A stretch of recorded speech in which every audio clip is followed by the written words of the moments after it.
racing just started. Salinas break quick little start. Moving party inside G's Queen Mega Red. Sobrang class then dashing up now is Heart of Dreams.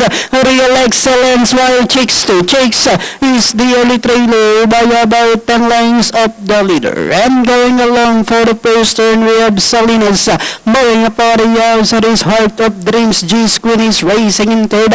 Mega Red is down in fourth. Real Excellence Sobrang class while Chicks to Chicks still racing in last. Half mile distance they traveled. We have Salinas, Heart of Dreams applying a little pressure now on the outside. G's Queen is racing in third alongside is Mega Red. Then comes Real Excellence Sobrang class while Chicks to Chicks still racing in last. Another 4 turns. Salinas enjoying a 3/4 length lead, and in second is Heart of Dreams. Then here comes G's Queen now trying to get closer in third. Mega Red in fourth, and in fifth Real Excellent Chicks to Chicks while Sobrang class now racing in last. And then entering the home stretch, Salinas by about 3 lengths, and in second is Heart of Dreams moving a party outside. Now is Real Excellent in the noses is a G's Queen. Salinas, G's Queen is on the outside, and finally G's Queen,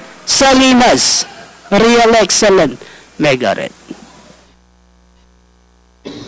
And it's still the favorite. Inabot yung bumanderang Salinas, inabot ni G's Queen dito sa last 20 meters na yata.